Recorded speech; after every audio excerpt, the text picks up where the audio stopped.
السلام علیکم ناظرین، دستک میں خوش آمدید۔ میں ہوں عمار یاسر۔ گزشتہ روز اسلامی نظریاتی کونسل کا اجلاس ہوا، جس اجلاس میں یہ کہا گیا کہ نیب کی طرف سے جو ملزمان کو ہتھکڑی لگائی جاتی ہے وہ پاکستانی قانون اور اسلامی شریعت کے منافی ہے۔ اسلامی نظریاتی کونسل نے فیصلہ کیا ہے کہ وہ نیب قوانین کا جائزہ لے گی۔ اس کے لیے ایک کمیٹی تشکیل دے دی گئی ہے جسٹس ریٹائرڈ سردار رضا خان صاحب کی قیادت میں، اور یہ کمیٹی اب شق وار نیب کے قوانین کا جائزہ لے گی کہ کون سے قوانین ایسے ہیں جو آئین اور قانون کے جو منافی ہیں، کیونکہ پاکستان کا جو 1973 کا آئین ہے اس کے مطابق کوئی بھی قانون اسلامی جو قرآن و سنت کے منافی ہو یا اس سے متصادم ہو وہ پاکستان میں قانون نہیں بنایا جا سکتا۔ اب یہ معاملہ جو نیب کی طرف سے ہتھکڑیاں لگانے کا یا میڈیا کے سامنے ان کو ہتھکڑی لگا کے پیش کرنے کا ہے، اس پہ اسلامی نظریاتی کونسل کی طرف سے یہ سفارشات بھیجی جائیں گی یا آگے کیا معاملہ ہوگا؟ کیا نیب ان سفارشات پر عمل درآمد کرے گا؟ ڈاکٹر قبلہ ایاز، چیئرمین اسلامی نظریاتی کونسل، ہمارے ساتھ موجود ہیں، ان سے جان لیتے ہیں۔ ڈاکٹر صاحب السلام علیکم۔ السلام علیکم جی۔ وعلیکم السلام۔ ڈاکٹر صاحب یہ فرمائیے گا کہ آپ نے یہ جو سفارشات دی ہیں نیب کے حوالے سے، کیا یہ حکومت کو دی ہیں یا آپ نے نیب کو اس حوالے سے احکامات جاری کیے ہیں؟ نہیں، وہ ہماری جو اسلامی نظریاتی کونسل کی حیثیت ہے تو وہ احکامات تو جاری نہیں کر سکتی۔ ہم وزارت قانون کے ذریعے سفارشات وزارت قانون کو بھیج دیتے ہیں اور پھر اس کے بعد وزارت قانون کا کام ہے کہ وہ قانون سازی کے عمل سے انہیں گزاریں۔ تو اب آپ نے وزارت قانون کو یہ سفارش بھیج دی ہے کہ نیب جو ہتھکڑیاں لگاتا ہے ملزمان کو، اس کو اس سے روکا جائے اور اس سے منع کیا جائے؟ 4 تاریخ کو 3 اور 4 اپریل کو ہمارا اجلاس ہوا، تو انشاءاللہ آئندہ ہفتے یہ سفارشات ارسال کر دی جائیں گی۔ اچھا سر، یہ بتائیے گا کہ یہ جو آپ نے فرمایا جو اسلامی نظریاتی کونسل میں معاملہ یہ آیا، تو کیا صرف نیب کے ملزمان سے مخصوص ہے یہ معاملہ یا جو عام ملزمان ہیں جن پہ کوئی جرم ثابت نہیں ہوا ہوتا ان کے حوالے سے بھی، جن کو پولیس ہتھکڑی لگا کے عدالت میں پیش کرتی ہے، اس کے حوالے سے بھی ایسا ہی معاملہ ہے؟ بالکل بالکل، یہ عمومی ملزموں کے حقوق بھی یہ شامل ہے کہ الا یہ کہ تشدد کا خطرہ ہو، ورنہ اس کو ملزم کو ہتھکڑی نہیں لگائی جا سکتی۔ تو یہ تشدد والا جو معاملہ ہے، اگر یہ نیب بھی اسی بنیاد پہ اگر کسی کو ہتھکڑی لگائے تو وہ جائز ہے؟ نہیں، وہ تو اگر کوئی ملزم ایسا ہو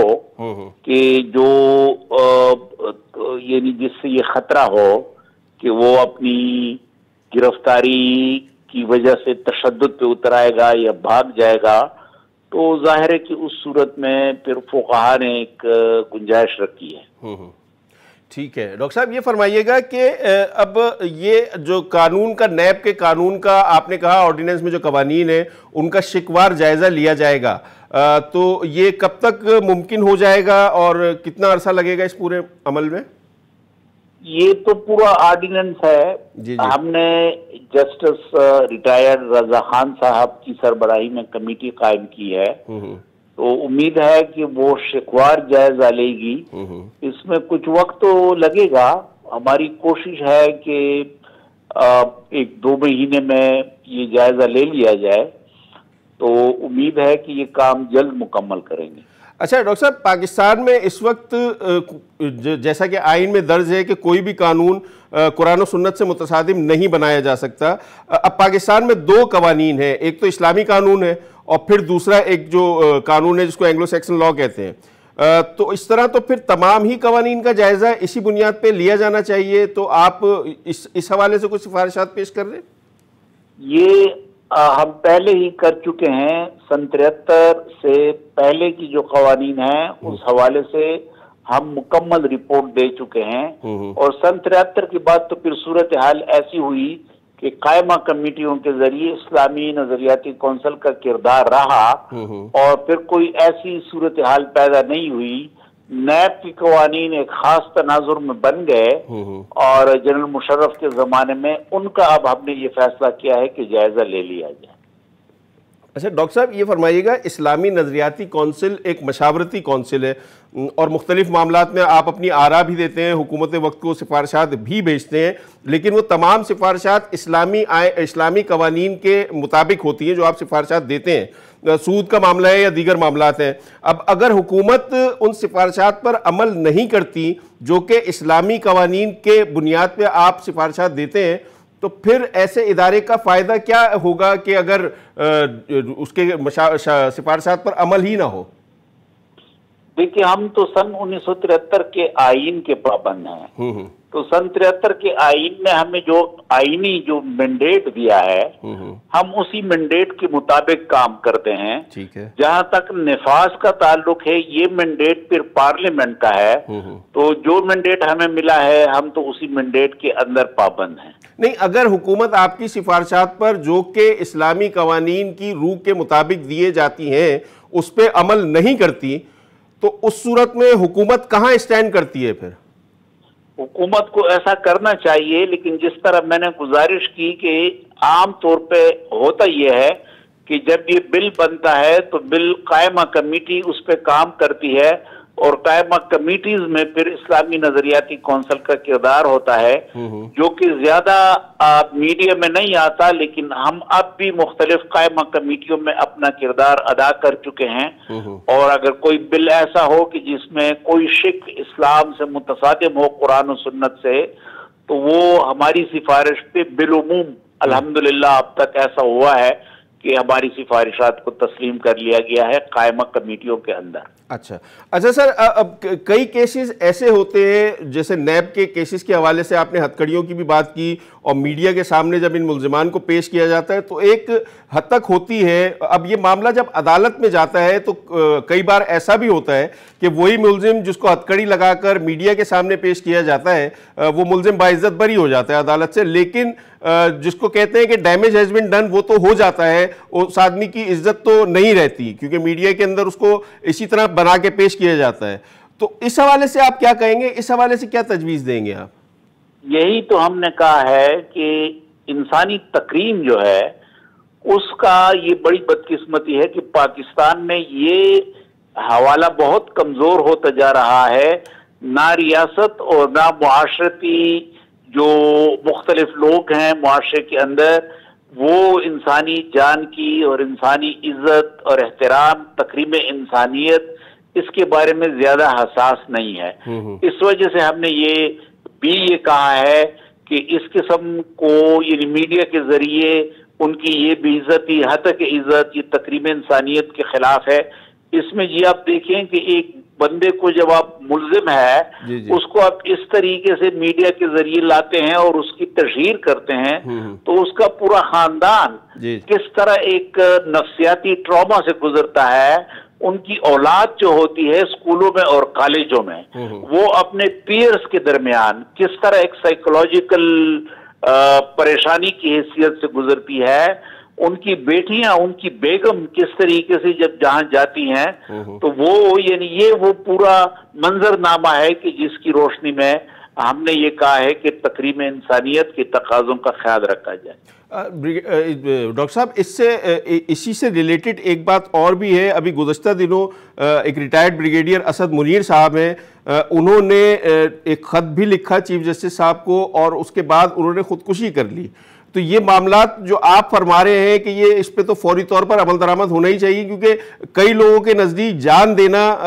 شاید اس بے عزتی سے بہتر وہ لوگ تصور کرتے ہیں جیسے بریگیڈیئر اسد منیر صاحب نے کیا، تو وہ لوگوں کی تو اپنی جان مشکل میں پڑ جاتی ہے اس سے۔ یہی تو وہ حوالے تھے جو ہمارے سامنے موجود تھے۔ بریگیڈیئر اسد منیر صاحب، اس سے پہلے 2 تعلیمی ماہرین ہیں، وائس چانسلر صاحبان ہیں، ان کو ہتھکڑیاں لگائی گئی۔ خیبر پختونخوا کے ڈپارٹمنٹ آف آرکیالوجی کے ڈائریکٹر جنرل ڈاکٹر عبدالصمد، جو کہ بہت بڑے ماہر ہیں آثار قدیمہ کے، ان کو ہتھکڑیاں لگا کے گرفتار کیا گیا، اور یہ بریگیڈیئر اسد منیر کا واقعہ تو زبان زد خاص و عام ہے۔